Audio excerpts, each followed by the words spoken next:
Pues, ¿cómo están? Mezcaleando.2 se viste de lujo. Estamos recibiendo esta vez a mi muy buen amigo, gran conocedor del mezcal y además soldado de primera línea en el mundo del agave, Abel Alcántara Hidalgo, presidente de la Asociación Civil Maestros del Mezcal. Abel, bienvenido. Muchas gracias por estar conmigo. Te lo agradezco muchísimo. No sabes cómo se pinta de colores mis espacios por tenerte aquí con nosotros. Gracias. Gracias, Belamzarán, te lo agradezco mucho y ya sabes que estamos aquí para opinar sobre qué está pasando en el mundo del mezcal, particularmente en el mundo del mezcal tradicional, que es lo que se ha desarrollado, se ha presentado como un elemento icónico, arrasador, representativo, con mucha personalidad, con carácter, que es el mezcal tradicional. Por esa razón, pues comulgando contigo en esta idea y en esta creencia, pues vamos a hablar, si tú no tienes inconveniente, del mejor destilado de este mundo, sin chauvinismo de patria chica y sin nacionalismo. La verdad es que tenemos, así como tenemos una de las mejores comidas del mundo, así tenemos pues el mejor destilado de este mundo, sin ninguna duda. Y además, pues es lo que nos convoca para tratar de defenderlo, para evitar que desaparezca, para hacer que permanezca y para tomar las decisiones para que esto suceda. ¿O tú cómo ves? Mira, la verdad es que yo estoy de acuerdo contigo que no solamente es uno de los mejores destilados del mundo en sabor, pero eso se puede discutir, puesto que en sabores y colores no han dicho nada los autores, ¿verdad? Más sin embargo, la manera como se hace es tan pura, tan natural, que no me quedan más que estar de acuerdo contigo a ese nivel. Pero mira, vamos a empezar por el principio, porque las buenas historias siempre empiezan por el principio. Dime, ¿cuál es tu opinión respecto al origen del mezcal? Hay varias escuelas en México, gente que cree firmemente que el mezcal es prehispánico, otra gente que cree que es una mezcla de tres naciones, otras personas que creen que es algo que trajeron los españoles. Todos podemos estar de acuerdo o no. ¿Cuál es tu opinión? Yo creo que el mezcal se empezó a hacer de manera presente y generalizada cuando llegaron los españoles, primero con el em, destilador de Nasir Asir, persa, y que llevaron a España los árabes, que los españoles saliendo del puerto de Tres Palos, de Santa María, de Sanlúcar, pasando por las Canarias, llegando a Cuba, y de ahí de Trinidad, de Santiago y de La Habana, llegaron a Veracruz, no sé cuándo, porque va a ser difícil comprobarlo, pero creo que habiendo conquistado la gran Tenochtitlan, Cortés empieza a traer mercancía y entre esa mercancía y aparatos que traía, pues seguramente trajo el alambique persa de Nasir Asir y se quedó, algunos quedaron en Veracruz, otros quedaron en Puebla, otros llegaron a la Ciudad de México, y yo creo que una buena parte de esos, o unos pocos, de desierto, era Sabines, se quedó en Oaxaca, en el Marquesado de Cortés, donde finalmente, con una alianza virtuosa, españoles e indígenas, se comenzó a hacer el mezcal, seguramente ya con un español bien asentado, con una cantidad de indios o indígenas bajo su custodia, y creo que así empezó a hacerse el mezcal. Pues nadie lo sabe tampoco, ciencia cierta, y yo creo que después, en 1571, cuando comienzan a pisar los barcos, galeones de Cortés a las Filipinas, en honor de Felipe II, por cierto, llegan aprovechando las corrientes naturales, llegan a San Francisco, y ahí empiezan a bajar a Baja California, Sonora, Sinaloa, y descargan los primeros alambiques en Manzanillo para después entrar a lo que hoy es San Sebastián del Oeste, El Tuito, Mascota, y creo que ahí empiezan también a producirse los primeros mezcales que cuaja de manera definitiva, mezcal de hacienda, en los alrededores de Guadalajara y en mi tierra, Guanajuato, en la gran hacienda ubicada en San Felipe, que fue pues, la gran hacienda que en 1750 empezó a mandar el mezcal por todo el Camino de la Plata hasta llegar a Santa Fe.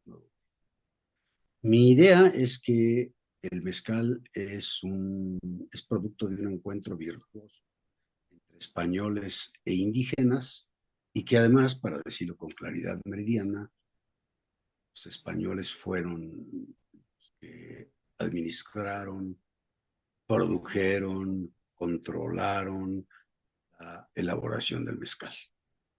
Creo que sería ingenuo parte de algunos compañeros que piensan que ya se producía mezcal de manera importante antes de la Nueva España. Yo creo que no, creo que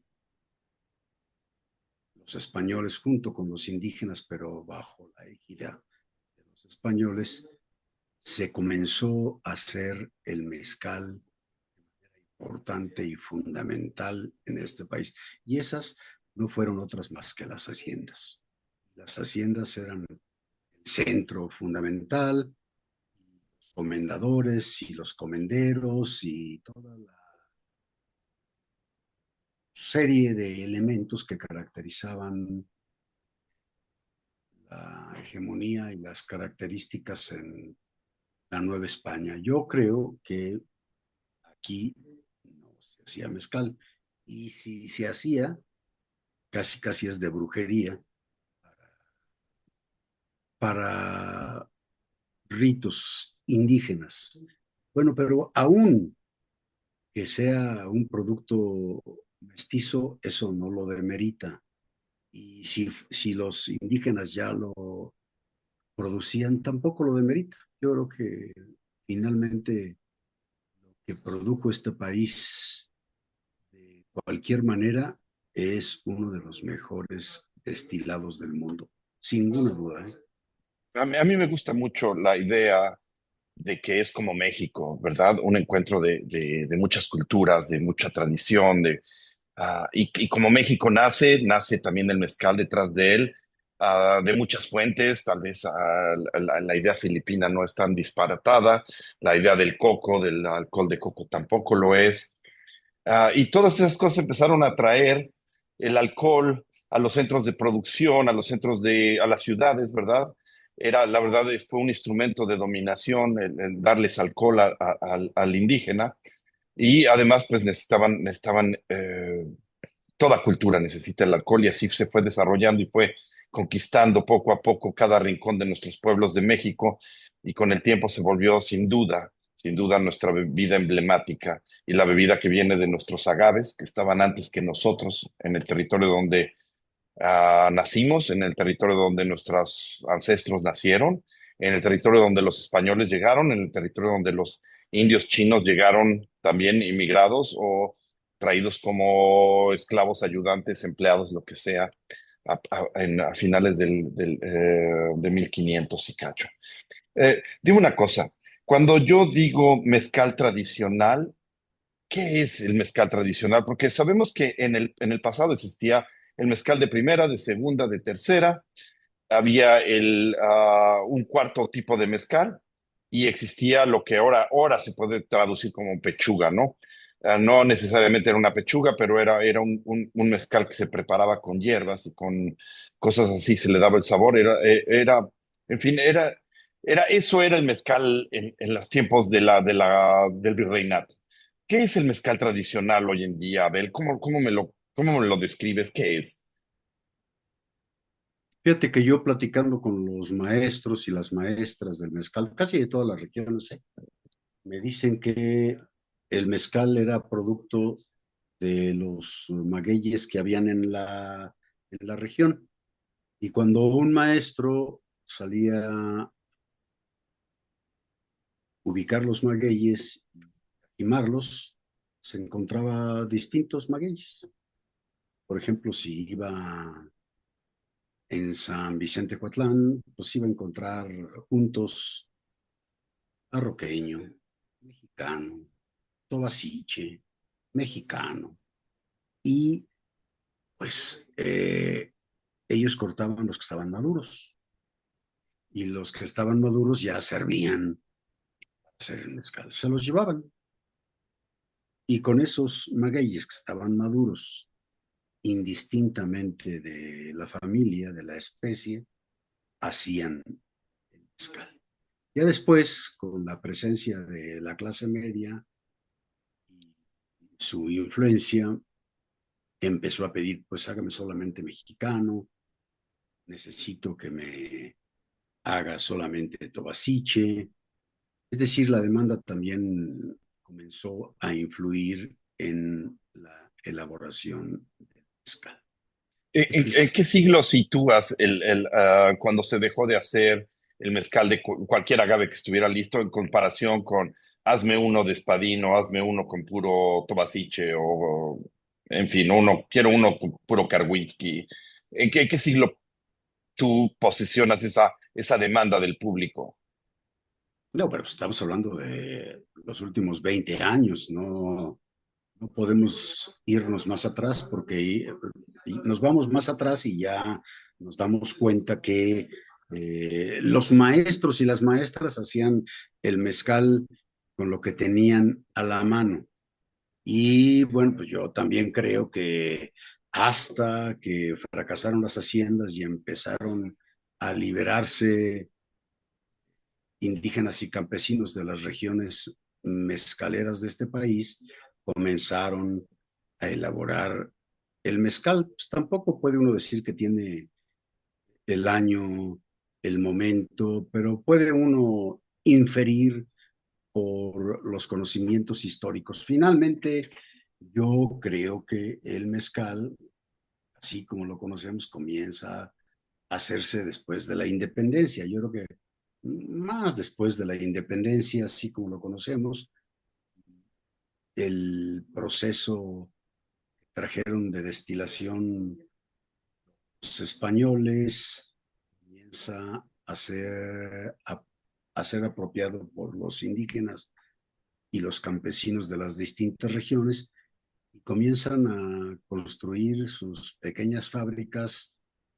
Tú sabes que se llaman alambiques, que se llaman vinatas, tabernas, palenques, y en Guanajuato tienen nombres también especiales.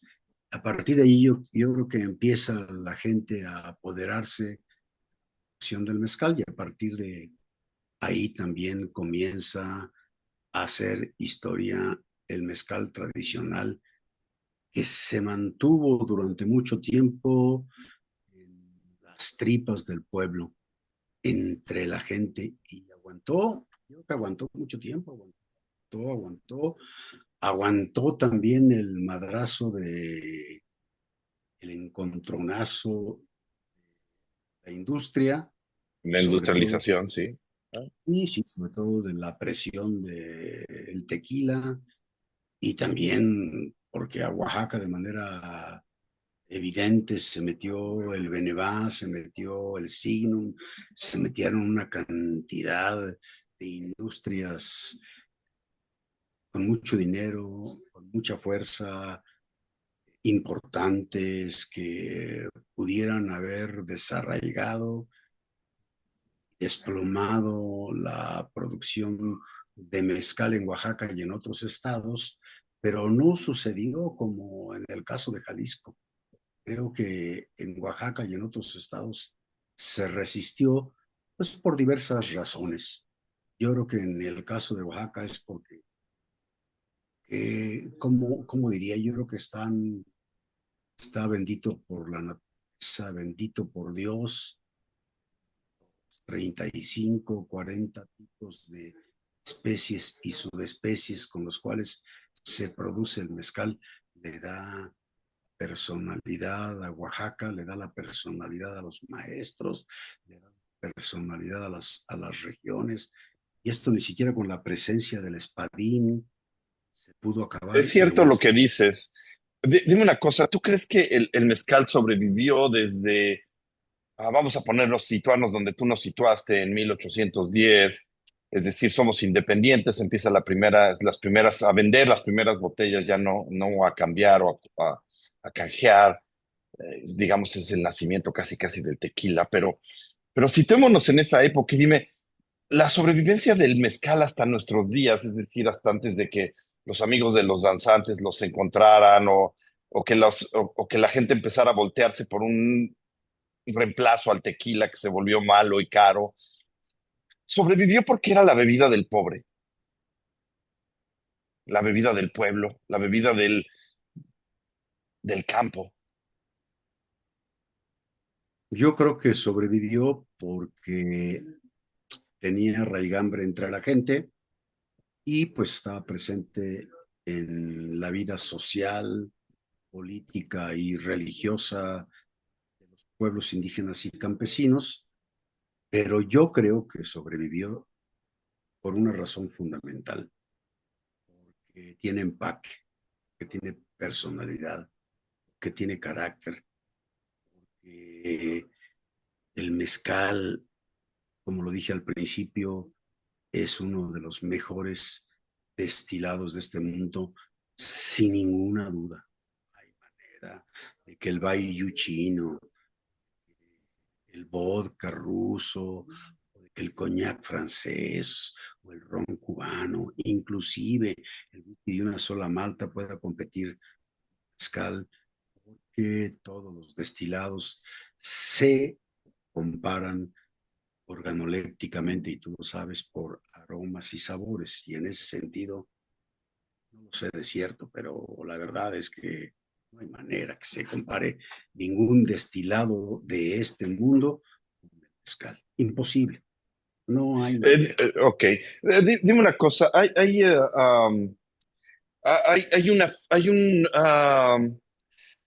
hay un nombre, una frase que se usa mucho en el mezcal que a mí me cuesta mucho trabajo entender y me pongo en tus manos para que me ayudes a entenderla. Se llama el gusto histórico. Es decir, cuando a mí alguien me dice es que es el gusto histórico, es como si me situaras en un mundo que no entiendo, donde no me puedo situar, donde no me puedo entender, donde estoy como en tercera dimensión, sin pies ni cabeza, no sé dónde está el techo, las fronteras, dónde están las paredes. ¿Qué es el gusto histórico? A ver,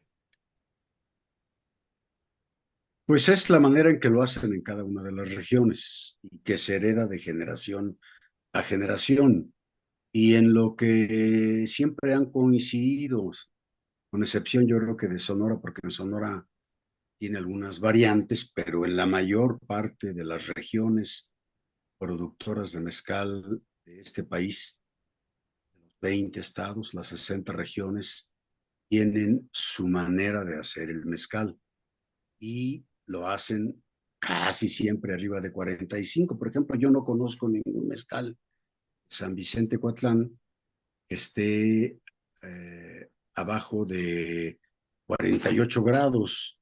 Ahora, ya hay maestros que bajo la influencia de la demanda, pues lo hacen porque se los piden. Pero si tú le dices, hágame un mezcal como lo hacen aquí en San Vicente Coatlán desde hace 250 años o 300 años, pues te lo hacen 48, 50 grados de un maguey de esa región y elaborado con determinadas características. Yo sé finalmente que es muy difícil definir el gusto histórico y yo creo que también es una construcción de la clase media que se metió a trabajar con los productores, las maestras y los maestros del mezcal y se empiezan a construir conceptos que le van a dar riqueza posteriormente al mezcal y que van a permitir caracterizarlo como mezcal tradicional. Por ejemplo, yo te decía en el caso de Sonora, la verdad es que ellos lo hacen desde hace mucho tiempo a 40 grados, a diferencia de los oaxaqueños y a diferencia de los guerrerenses y de otros estados. Y es el gusto histórico de Sonora, donde se hace bacanora, y particularmente en un lugar que se llama Álamos. Ya, pues, lechuguilla, etcétera. Ah, entonces, vamos a ver esta parte. ¿Qué me dices tú de llega el español, pasan unos años, vamos a poner los 50, 100 años, hay que mover el mezcal, hay que pagar impuestos, hay que llevarlo de un lugar a otro, y lo llevan en barriles de madera, ¿verdad? ¿Y por qué se perdió el mezcal reposado en, ah, en ese gusto histórico? ¿Por qué, pese a que la madera y el mezcal desde el día uno siempre se han llevado bien, por qué desapareció del gusto histórico? ¿Cuáles crees que tú sean los factores para que hoy en día podamos decir, no, el mezcal reposado no es un mezcal tradicional? Bueno, el mezcal se bajaba, por ejemplo, de la Sierra de Guerrera, de la Sierra de Guerrero en castañas, que eran, tú lo sabes, pequeñas barricas, barricas medias, y ahí se bajaba el mezcal. No se guardaba en barricas porque no era la costumbre.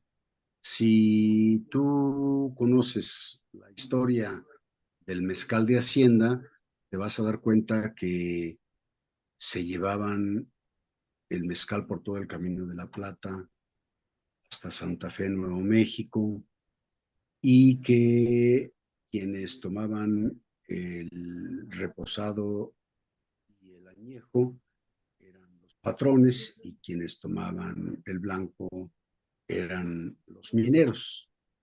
Puede ser que en algunos lugares, sobre todo en Jalisco, permanezca ese gusto histórico, pero creo que Tequila lo arrasó definitivamente porque se industrializó. Y en otros lugares no existía la posibilidad de hacerlo. En Guanajuato se truncó completamente.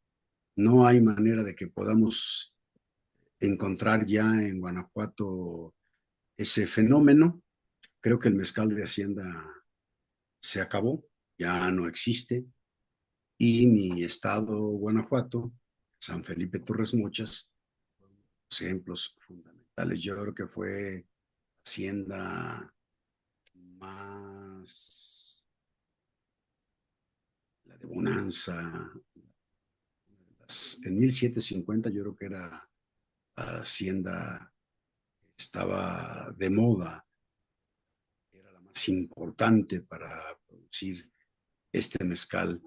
Y, insisto, la mayor parte de la gente bebía mezcal blanco, y que de ahí viene también yo creo que el nombre de mezcal minero.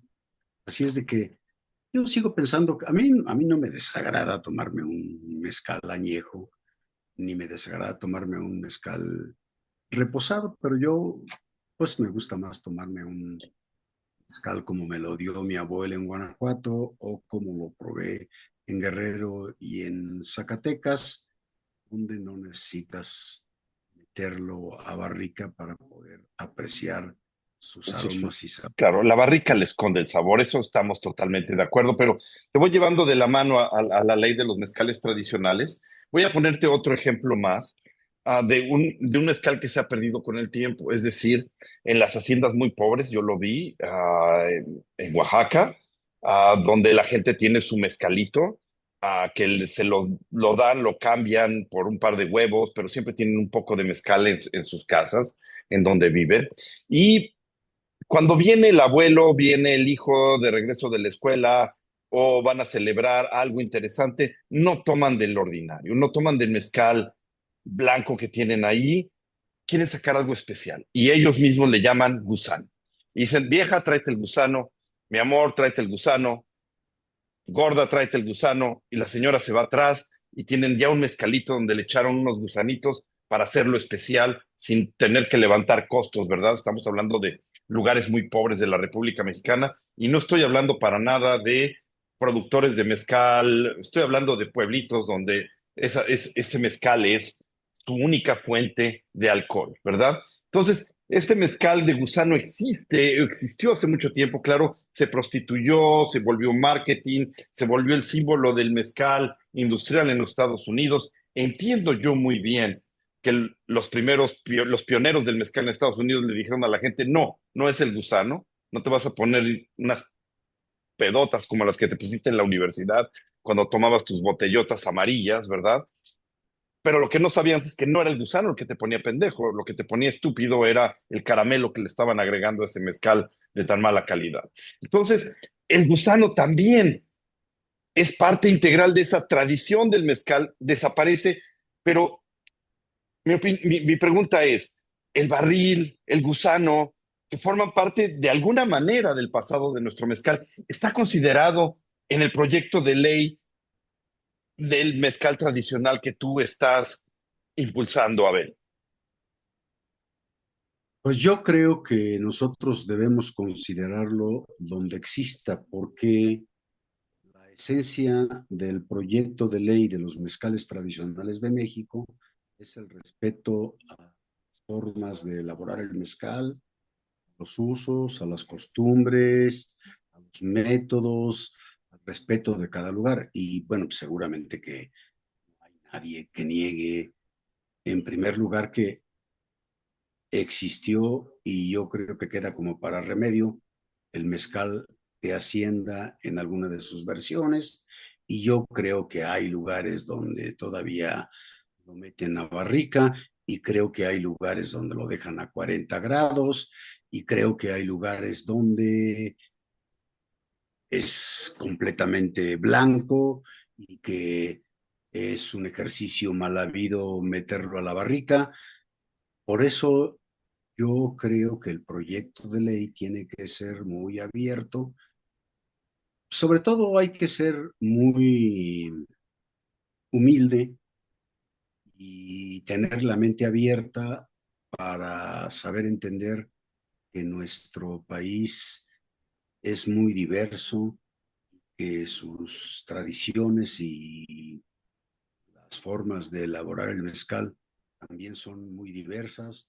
Tenemos que entender, por ejemplo, que la mixteca poblana, oaxaqueña, siguen haciendo el mezcal en cuero de vaca en el momento de fermentarlo y que también lo hacen en algunos lugares en piedra, que en otros lugares tienen otros métodos y otras formas de hacerlo.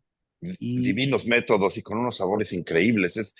Tú lo dices con tanta fuerza y es verdad y lo tenemos que repetir y repetir y repetir. El mezcal es una bebida increíble. No existe nada que lo iguale en nada, ni en su historia, ni en su cultura, ni en sus métodos, ¿no? Eso de hacer un hoyo en la tierra, de poner barro y meterlo a fermentar en hoyos en la tierra, o molerlo en un árbol o en una piedra, todas esas cositas que le impregnan un sabor increíble a nuestros productos es algo maravilloso y creo que en eso definitivamente estoy de acuerdo contigo. Esta ley tradicional del mezcal mexicano es que se anteponen de alguna manera con la denominación de origen, con la NOM 070. Pues sí, pero es muy sencillo. Tú quieres matar la elaboración del mezcal que se hace en Napoleón, Santiago y en otros lugares, o quieres matar la elaboración del mezcal que se hace en Mezquitic de Carmona, o lo poco que queda en Aguascalientes, o los dos o tres lugares que quedan en Guanajuato, los quieres matar porque no cumplen la norma del mezcal industrial, pensando fundamentalmente en el tequila y que fue lo que hizo mi amigo Diodoro Carrasco Altamirano, elaboró la NOM 070 y cuando se empezó a hacer y se formó el Consejo Mexicano Regulador y se hicieron las primeras instituciones de la Secretaría de Economía. Pues los matas la tradición, matas la historia, matas esa cultura y una ley de los mezcales tradicionales lo que tiene que hacer es defender, salvaguardar, contribuir de manera muy importante a revitalizar el paisaje agavero, los magueyes endémicos, los animales que merodean los magueyes, los árboles y el agua. Y si nosotros no le damos una tipificación, un registro y una certificación, un reconocimiento al estilo tradicional, esa historia y esa cultura de determinado lugar se va a morir. Lo que nosotros tenemos que hacer es salvarlo, salvaguardarlo, cuidarlo. Es más, que no se muera, que siga viviendo. Decía el gran escritor de Nuevo León, Cabrera, creo que es en La Cena, hay que hacer que reviva el mezcal. ¿A tu opinión están en riesgo los agaves silvestres en algunas regiones del país? ¿En En riesgo de todas, extinción?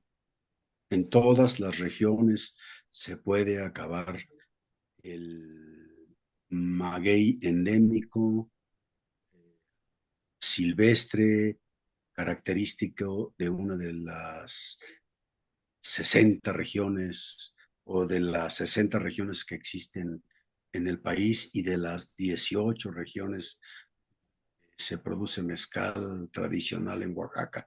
Todas están en riesgo, primero porque se está acabando el agua, segundo porque casi se acaban los árboles, tercero porque el paisaje agavero está destruido, cuarto porque poco a poco se están acabando magueyes. Y por eso nosotros, que somos no una organización, somos un movimiento que estuvo presente desde que la gente quería piso firme, techumbre, después que los maestros querían aparecer, y después fuimos conscientes de que sin maguey no había mezcal, hicimos los primeros encuentros y le dijimos a las maestras, bajen la semilla, hagan su almácigo, tengan, les conseguimos este vivero y empiecen a rescatar, a producir los magueyes de cada una de las regiones. Y ya más tarde, yo que tenía un amigo en Semarnat, le hice la propuesta de rescatar el paisaje agavero. Pero sí, yo creo que el gobierno tiene que hacer todo lo posible para rescatarlo. Tenemos que reunirnos con Conavio, reunirnos con CONAFOR, reunirnos con Semarnat y hacerlos conscientes de que es necesario salvar esta cultura.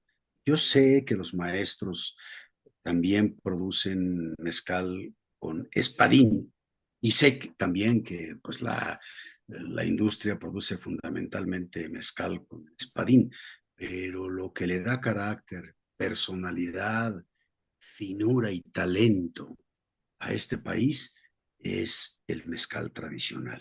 Y lo que le da finura también es y presencia son los grandes maestros y maestras del mezcal que existen en las 60 regiones de los 20 estados que producen mezcal en este país. Es cierto, ya has hecho un maravilloso trabajo juntándolos cada año y investigando y realmente admiro mucho el trabajo que haces. Abel, dime una cosa, hace poco ah, hubo un descubrimiento muy interesante de mi tocayo Eduardo Sánchez, donde descubrió que el origen de la palabra mezcal no necesariamente, o bueno, puede haber varios orígenes de la palabra mezcal, pero él la sitúa en la época de los chichimecos, cuando le llamaban mezcal a la planta.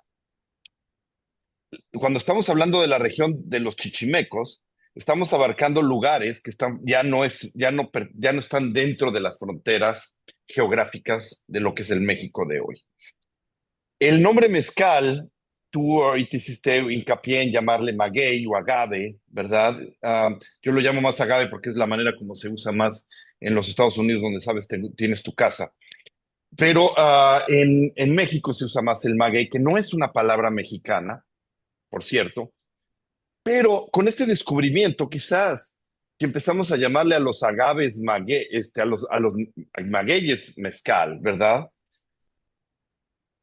Podría tener algún tipo de influencia o de fuerza, no lo sé. Y esto va por esta razón. México es dueño de la palabra mezcal. Es decir, si no cumple ciertos requisitos, que el mismo que están escritos en la norma, por bien o mal, estemos de acuerdo o no estemos de acuerdo, esa palabra mezcal tiene una propiedad intelectual reconocida internacionalmente por algunos países. Si hacemos caso a lo que dice mi tocayo Eduardo, de que los amigos de California, Arizona, ah, Texas, etcétera, donde existía esta cultura chichimeca en el pasado, pueden llamar a sus productos, no, o sea, pueden usar la palabra mezcal porque les pertenece de alguna manera, mas sin embargo no pueden usar la palabra mezcal para sus destilados, porque esa pertenece al otro lado del río, al lado de México, del Río Grande, del Río Bravo, ¿no? Entonces, ¿qué piensas al respecto de la palabra mezcal y qué piensas al respecto de la propiedad de la palabra mezcal que nos pertenece a los mexicanos?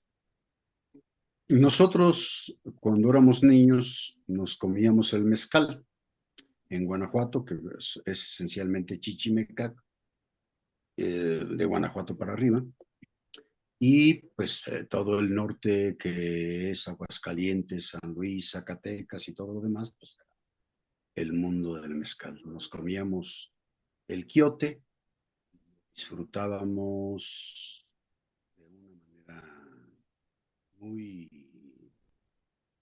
muy receptiva, formaba parte de nuestra vida. Cuando íbamos a pasear al jardín, a la plaza, los niños siempre comimos mezcal, pero yo creo que el proyecto del mezcal es completamente mexicano, porque donde se desarrolla es fundamentalmente en este país. Yo creo que queda un vestigio en Sonora, Chihuahua, pero ya pues arriba de 1700, 1800. Eh, Se vuelve parte de la vida, de sus usos, de sus costumbres, de sus fiestas, de sus tradiciones, de su forma de ver la vida, de cómo beben y cómo comen, de cómo bailan, cómo expresan sus sentimientos. Es en el centro, en Oaxaca, Puebla, Guerrero, Estado de México, en Michoacán, Y yo creo que es la manera en que uno se va apropiando definitivamente de un producto más allá de las leyes, más allá de las conclusiones legales internacionales, sino que en la realidad nosotros nos damos cuenta que el mezcal es de este país, pero además, porque, pues, ¿cómo le vas a hacer para producir un lamparillo en Estados Unidos? ¿O cómo le vas a hacer para producir un Karwinski, un Tobasiche, un Madrecuiche, un barril? ¿Cómo le vas a hacer para producir un cuela? ¿Cómo le vas a hacer para decir un jabalí gordo, un jabalí flaco? Porque eso tiene Nos que ver. platicaba Sandro Cánovas de que se han llevado la mano de obra a los Estados Unidos para hacer estas producciones de destilado de agave. Sí, sí, yo creo que ellos pueden llevarse lo que quieran, pero la verdad es que pues este proyecto tiene que ver con la geología, tiene que ver con la tierra ahora, tiene que ver con los árboles, con las plantas, con los animales, tiene que ver con el tipo de agua que hay y tiene que ver con una historia y una tradición que va a ser muy difícil que construyan por inteligencia artificial los gringos en general, pero fundamentalmente la Agave Council, que es el que está tratando de hacer esta experiencia. Así es, y bueno, ya sabemos que hay otros países que están tratando, y es muy interesante porque de un lado decimos, no le llames mezcal, ¿verdad? Eso es nuestro, es mexicano, lo protegemos, pero por el otro lado nosotros mismos hemos hecho productos que están fuera de la ley y les llamamos mezcal en nuestro social media, en nuestro hablar, es decir, no tenemos derecho a ponerle en la botella, pero le decimos que es mezcal. Y ahora queremos que del otro lado de la frontera, en cualquier país, no necesariamente estamos hablando de los amigos del Concil de California o de Texas, ¿verdad? Estamos hablando de cualquier lugar que no sea México, ¿verdad? Estamos hablando el otro día me estaban explicando lo que es la biopiratería, ¿no? Ya el hecho de que para mí también me queda así como que, wow, o sea, me cuesta trabajo encontrar la idea en mi cabeza de decir, es que este agave es de Oaxaca, este agave es de Guanajuato. Y si alguien se lo lleva a crecer en Arizona, en California, en Texas, oh, me están robando mi patrimonio biológico, están tomándose la planta, ¿verdad? Pero nosotros consumimos arroz y sembramos arroz en México y no viene de nuestro país. Es decir, ¿desde cuándo una planta dejó de ser de la humanidad para pertenecer simplemente a una región o a un país? Y ¿cómo podemos hacer para proteger la palabra mezcal y además imponer una ley del mezcal tradicional que arrebate el nombre de mezcal a productos de muy baja calidad que no tienen nada que ver con el mezcal? Son tres preguntas, discúlpame si te hago bolas, pero todo esto es tan apasionante. Sí, finalmente creo que te decía, el mezcal es producto de una tradición general y también de una tradición muy particular, concreta. Es sumamente difícil que en California, en Texas o en otras partes del mundo puedan repetir el proceso de crecimiento y maduración de un jabalí, por ejemplo, que crece fundamentalmente en la Mixteca poblana y oaxaqueña, y que crece no sobre tierra,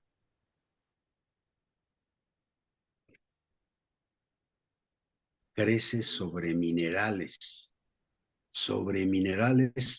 que son producto de una gran transformación de nuestro mundo, que de mar se convirtió en tierra, y que eso precisamente es lo que da el toque al mezcal. originario mixteca poblana y de la mixteca oaxaqueña, así como los carhuiskis son originarios fundamentalmente de Aguatlán de Portugal. Bueno, pues en este caso resulta que ese jabalí, gordo o flaco, quieras, se dan en la mixteca poblana y en la mixteca oaxaqueña, acompañados de determinadas plantas, de determinados árboles, de determinados animales, que son los que le dan el aroma y el sabor a esos magueyes. Por supuesto, no sería posible sin la magia, sin los artilugios de los maestros y maestras del mezcal de esas zonas también. No habrá manera. Yo no creo tampoco que Texas, California, China o en algún lugar de esos puedan repetir estas circunstancias, estos momentos y estos personajes que son principalmente los que les dan el carácter y la personalidad a cada uno de los mezcales. Así te podría decir del Cuela, te podría decir del Chino, del Pelón Verde, te puedo decir del Cupriata, te puedo del Me queda Iso. muy claro del sabor y en la tradición, pero ¿cómo podemos defenderle que no le llamen mezcal? ¿Nos importa? ¿No es importante que le llamen mezcal? Mezcal al fin del día va a terminar siendo una denominación como el vodka, como la ginebra, que dibuja cualquier destilado de agave, o realmente tiene un valor ese nombre y debemos protegerlo a ver. No, pues yo creo que para allá va todo el mundo. Yo creo que la tendencia es allá, ¿no? Yo creo que ya hay japoneses que hacen un excelente whisky, no sé si lo has probado, ¿no? Sí, sí, claro, y los barriles, pero ahí es el barril de cerezo Ah, que levanta esos whiskies y la paciencia y el savoir-faire japonés, pero no hacen bourbon porque la palabra bourbon está protegida. bueno, y hay americanos que hacen bourbon y hacen buen bourbon, ¿no? Así es, pero Y solamente los americanos pueden hacer bourbon, que se llame bourbon, porque está protegido ese nombre, ¿no? Es como el coñac, el no, champaña, el mezcal se protegió, quizás no debió haber sido el nombre porque no existe un pueblo que se llame Mezcal, ¿verdad? Es decir, quizás escogimos mal el nombre para darle una denominación de origen y Mezcal realmente debería de ser el genérico, pero realmente por el momento es un nombre que le pertenece a México y estamos aquí en los Estados Unidos tratando de defender como gatos panza arriba que no pueda cualquier cabrón llamarle Mezcal a su chingadera, ¿no? bueno, pues ya tú te vas a dar, además tú ya lo sabes, tú sabes que hay mezcal comiteco, hay mezcal raicilla, mezcal tusca, mezcal lechuguilla, mezcal bacanora, que hay tequila y que el tequila, bueno, pues se llamaba vino mezcal. Ujú. Nosotros estamos empezando a construir nuestros conceptos, a tratar de madurar, construir un nuevo planteamiento cultural a partir de el éxito que ha tenido el mezcal tradicional en sus distintas versiones y por lo tanto pues nos tenemos que preguntar esto que estamos platicando tú y yo y se lo tienen que preguntar todos. Pero y es lo mismo que yo les pregunto siempre, a ver, ¿cuál es la razón por la cual los pueblos del mundo se identifican con sus destilados? Si tú dices vodka, pues son los rusos, aunque hagan vodka en otro lado. Y si tú dices coñac, pues son los franceses, aunque hagan Brandy en brandy. otro lado. Y si tú dices whisky, pues ya sabes que es Escocia, tierras altas, tierras medias, tierras bajas, la isla, que es Irlanda, ya lo sabes perfectamente. Y si tú dices ron, te estás refiriendo a Cuba y te estás refiriendo a los países del Caribe, a Guatemala, a Nicaragua. Si tú dices mezcal, afortunadamente te refieres solamente a México.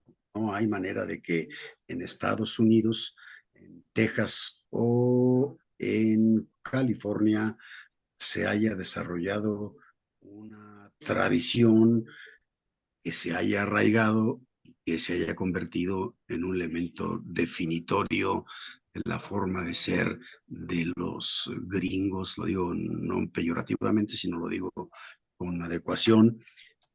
No hay manera. Eso es lo que nosotros tenemos que también reconocer.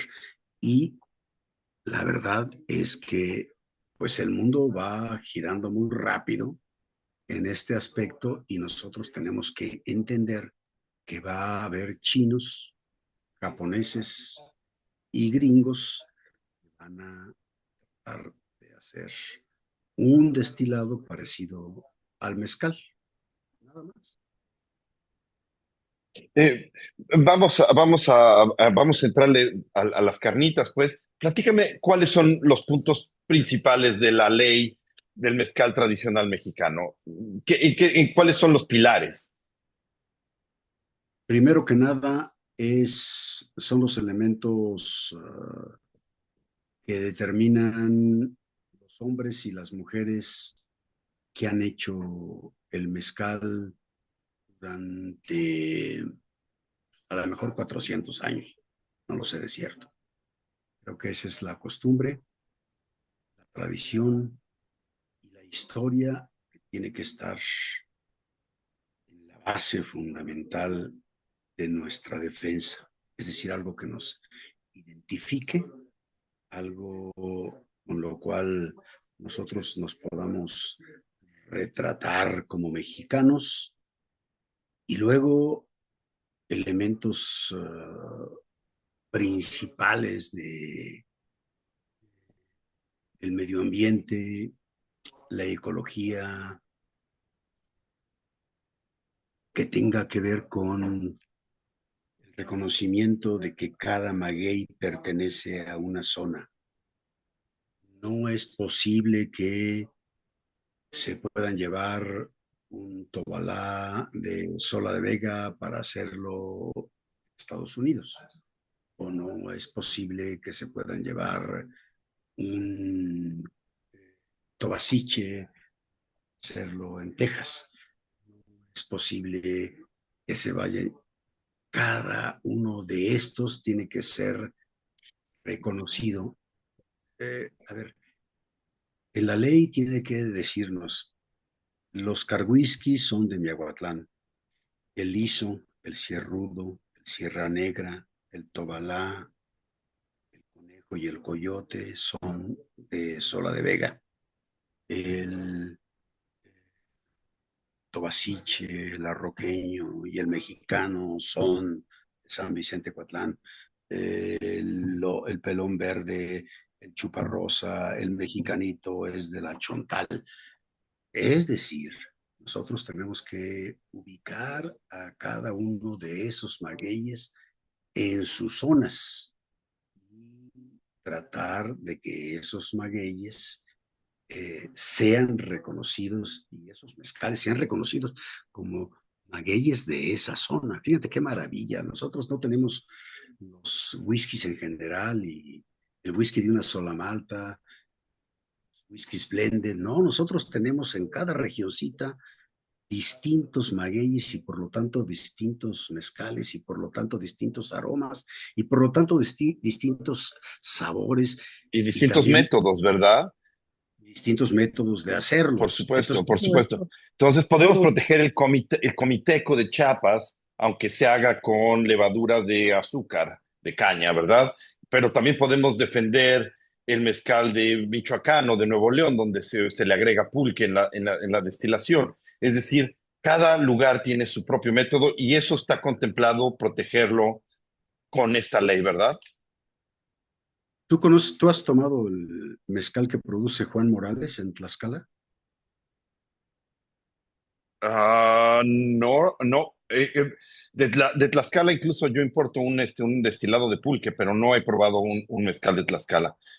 Bueno, don Juan Morales lo hace con pulque, con aguamiel, pero también lo hace al método con el que se hace el mezcal, en hoyo y con piñas, y es salmiana. Y bueno, pues Salmiana, ok.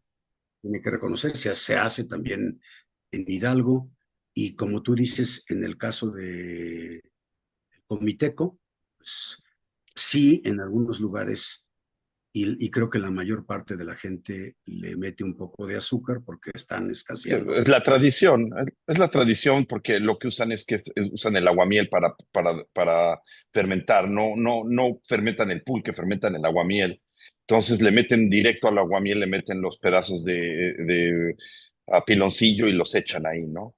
Remolacha le Ujú. llaman, creo, por allá. Entonces, va a ser una ley complicada porque pues, es la ley de la diversidad, es la Claro, ley de la riqueza, es la ley de la complejidad, es la ley de la exuberancia. déjame resumir un poco lo que entiendo y dime si estoy equivocado. Entonces veo yo una ley que va a proteger al agave, si sus lugares de origen, al productor, los métodos, ¿verdad?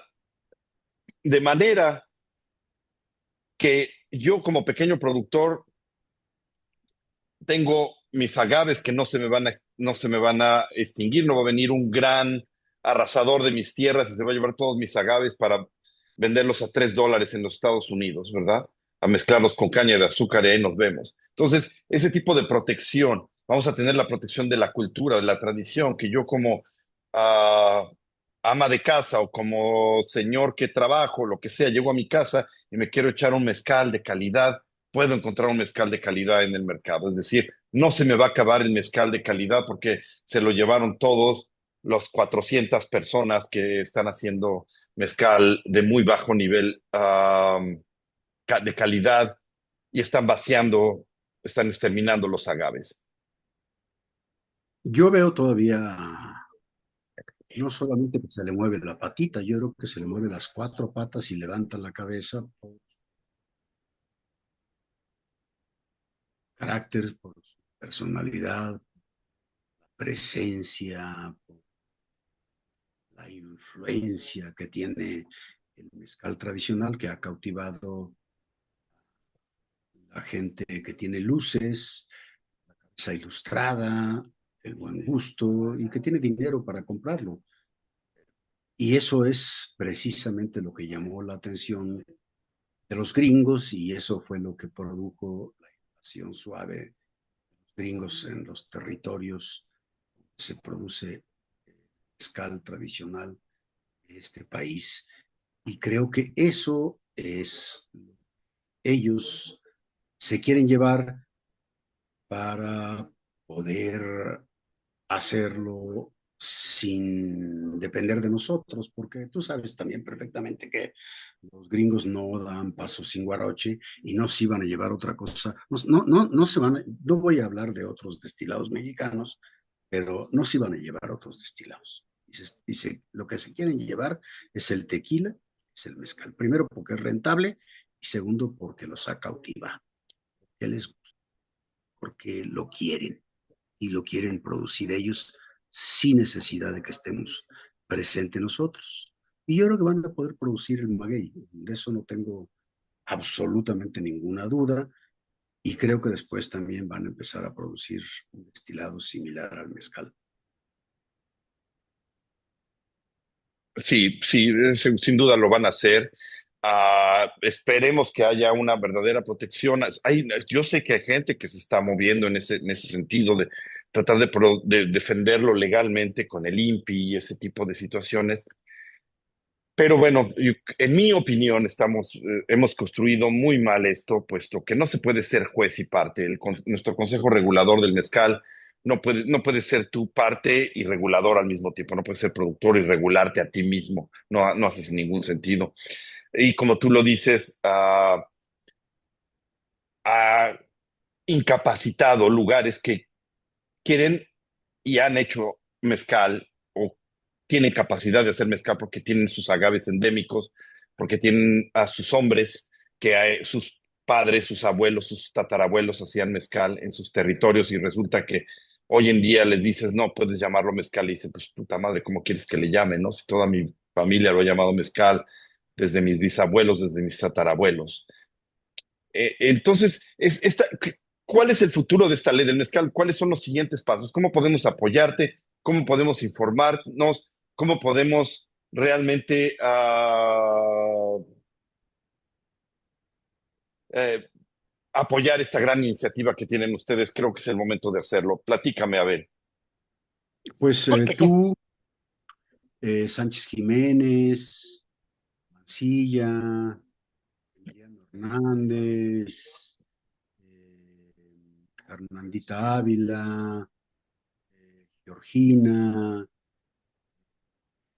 toda la gente que sabe, conoce el doctor Noriega, el doctor Rico, el doctor Yair, todos ellos tienen que confabularse con Amalia García, Susana Harp Gelú, Beatriz Mujica, senador Ochoa, con el objeto de que en febrero podamos estar entregando un proyecto de ley de los mezcales tradicionales de México reforzada. Y que antes de El eso, senador Delgado sigue, sigue a bordo. no, y él ya no es senador, él es ahora el presidente de Movimiento Ciudadano, del Partido Movimiento Ciudadano.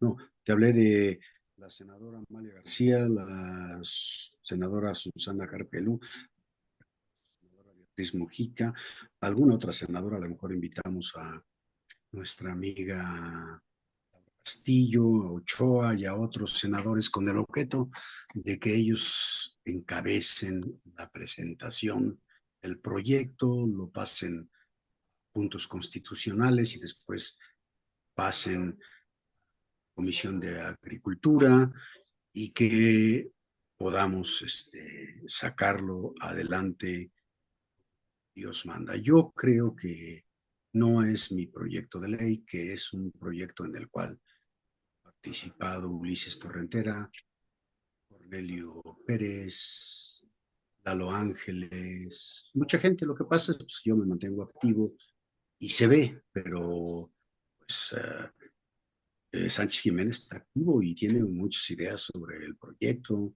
El doctor Mancilla tiene muchas ideas y tú obviamente que también tienes ideas y que también lo ves desde el eco, tienes un buen punto de vista que es el punto de vista del consumidor americano, al cual nosotros no conocemos y no lo tenemos presente de manera natural como para poder librarlo de manera tranquila.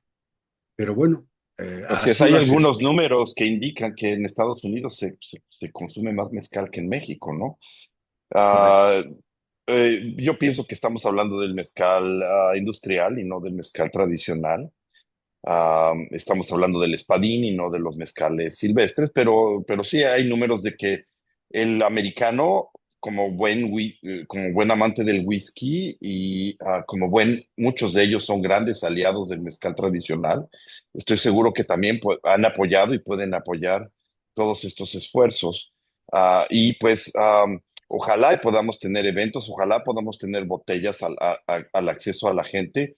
Yo sé que hay grandes mezcales que pueden ser representados como mezcales tradicionales y también hay grandes destilados de agave que son mezcales tradicionales de facto por su calidad y por su historia, por su cultura y por su tradición y por su gusto histórico, que lo explicaste muy bien y me quedó un poco claro lo que significa, ¿no? Sobre todo me gustó mucho y creo que me quedó también, me ayudó mucho a clarificar mis puntos de vista cuando dices, vamos a empezar en 1810, cabrón, ¿no? Porque si empezamos en el pasado, pues nos vamos a dar cuenta que el mezcal tradicional pues se medía por peso y no por alcohol, por grado alcohólico.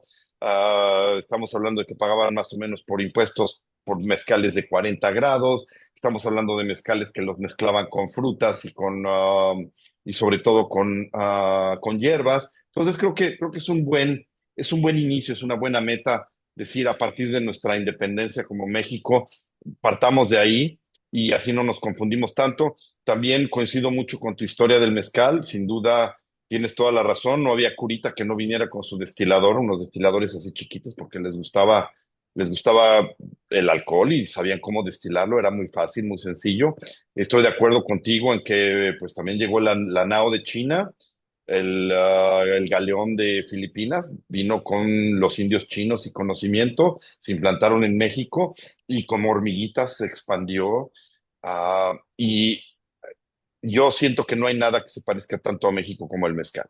Es decir, somos una mezcla de muchísimas culturas y hemos sido efervescentes, estamos ahí con el mezcal, después de tomar el mezcal nos sentimos alegres, una bebida que no solamente tiene un gran gusto, Abel, y tal vez coincides conmigo, para mí es una bebida que va directo al corazón. Es una bebida que es perfecta para enamorarte, es perfecta para bailar, es perfecta para celebrar, es perfecta para llorar, es perfecta para compartir con el ser humano, con sus sentimientos y su manera de ser y de sentir, sobre todo cuando está preparado de una manera tradicional, es decir, sin químicos, 100% agave, por supuesto. Ah, y dime una cosa, ¿tú crees que vamos a encontrar algún tipo de bloqueo o de contrapeso o de dificultad con el Consejo Regulador o con los grandes productores de mezcal hoy en día para que nuestra ley, esta ley de la que estás hablando y de la que estamos de acuerdo todos, pueda seguir adelante? Primero, coincidir contigo en la parte emotiva que describes el mezcal. Yo creo que el mezcal es puro, elegante y sabroso y genera una alegría que no te produce ningún destilado. Y luego te diría que nosotros tenemos que ser, nosotros no somos competencia para la mezcal industrial, no somos competencia para el tequila, y yo creo que nosotros tenemos que convencerlos y tenemos que decirles que ellos también se tienen que apropiar de este hermano pobre pero hermoso, este hermano lejano pero brillante, este hermano retobón pero talentoso, que finalmente va a decir, pues aquí está el mezcal, este es el tequila también. No creo que debamos pelearnos con los tequileros, no creo que debamos pelear con los mezcaleros industriales, simplemente creo que hay que decir que son cosas completamente distintas.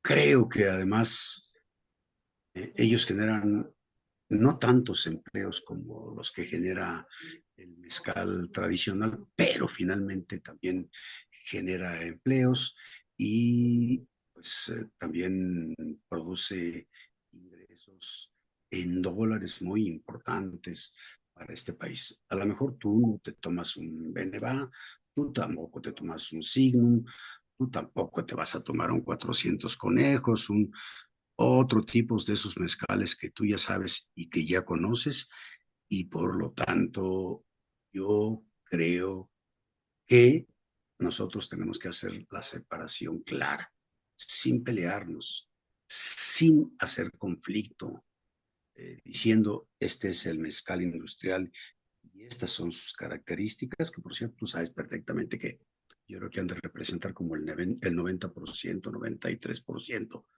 mezcal que se produce en este país y el mezcal que le da personalidad, atractivo y carácter mexicano y a las zonas mezcaleras, pues el mezcal tradicional con sus magueyes endémicos, silvestres y maravillosos. Así es de que yo confío en que el Consejo Mexicano Regulador del Mezcal, la Coca-Cola, los que están en pues, Diageo y otros entiendan que nosotros tenemos que salvar esa cultura, esa historia y esa tradición, como lo entendieron los ingleses, los escoceses, los irlandeses.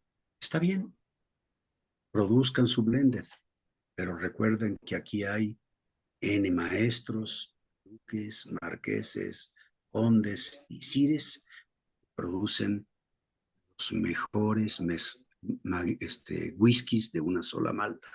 Y así finalmente lo tenemos que entender nosotros. Creo que va a ser el mezcal, ¿no?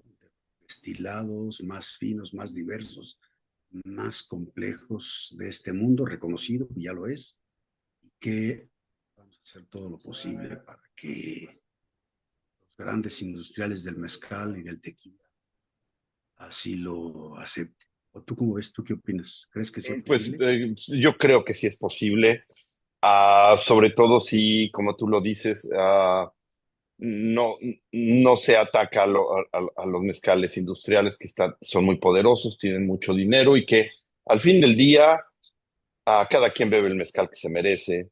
Y al fin del día hay muchas mezcales, muchos cocktail bars en todo el mundo que necesitan de esos mezcales para poderles echar Coca-Cola, como tú lo dijiste. Muy bien. Entonces, pues yo creo que si les queda claro que no se les va a afectar en sus intereses, no veo por qué no pueda funcionar esto y te deseo la mejor de las suertes, Abel. Platícanos el próximo evento de Maestros del Mezcal en México. Quizás algunos amigos de Estados Unidos están interesados en ir al evento, ahora que ya le han perdido el miedo a la Ciudad de México y que la consideran una destinación maravillosa y muy, por cierto, muy popular en estos días, tanto así que ya los boletos de avión ya no nos alcanzan para ir a la Ciudad de México. Pero platícanos, ¿cuándo es el siguiente evento y en dónde es? Yo espero que lo hagamos en la Casa del Risco, que es un palacete que perteneció a Isidro Favela, el jefe del grupo Atlacomulco, San Ángel, y ahí vamos a hacer el primer encuentro nacional Canos del Mezcal. Va a estar presente Tío Pino, Enrique de allá de Chontal, Ramón Miranda de Sonora, Narciso de Guerrero, alrededor de 15, 20 decanos del mezcal con los cuales vamos a convivir. Una cena maravillosa.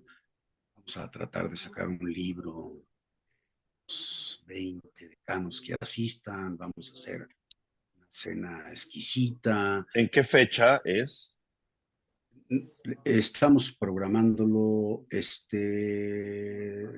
antes, un poquito antes de Año Nuevo, lo vamos a programar con Casarín, es el alcalde. Yo creo que va a ser el primero y vamos a tratarlo de hacer en abril, mayo, como me le pidió Ramón Miranda, Tío Rufino y otros decanos más. Entonces, yo creo que va a ser un evento señero a demostrar por qué es indispensable el proyecto o la ley de los mezcales tradicionales de México. Vamos a invitar a varios senadores, vamos a invitar a varias senadoras, vamos a invitar a gente de la Secretaría de Economía para que se den cuenta, pues, cómo masca la iguana en el mezcal tradicional y para que vean que es indispensable hacer un reconocimiento a aquellos pioneros, promotores y defensores de esa gran cultura y esa tradición mezcal tradicional. ¿Estás invitado? Sí, sí, estoy casi seguro de que voy a poder asistir. Tengo muchas ganas de hacerlo, siempre he querido hacerlo. Ah, Tengo mucho cariño y mucho respeto por todas las personas que han llevado una defensa aférrima del mezcal tradicional durante tantos años. Han sido años muy difíciles, han sido años muy duros también aquí en Estados Unidos, estos últimos 15 años en los que hemos logrado que el mezcal sea una fuente de vida.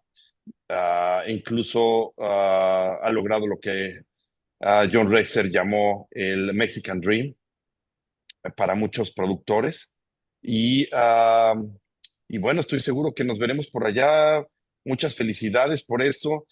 Voy a tener informada a la gente siempre si que haya algún esfuerzo, algún tipo de voluntariado necesario, algún tipo de donativos que se deban hacer o algún tipo de ventas de mezcales tradicionales para que se puedan aportar al movimiento y para que el movimiento pueda lograr sus objetivos de establecer esta ley que proteja tanto a los hombres, mujeres, costumbres, tradición historia y por supuesto al producto que es causado por todos estos, que es el verdadero mezcal. Y pues no me queda más que agradecerte, Abel, que hayas aceptado esta invitación, que nos hayas transmitido tu punto de vista, que es muy importante. Hoy más que nunca, los ojos de la gente están puestos en el mezcal y me gusta mucho que la gente pueda tener tu punto de vista y opinión, el cual lo haremos saber en cuanto este programa salga al aire. Muchas gracias, Abel.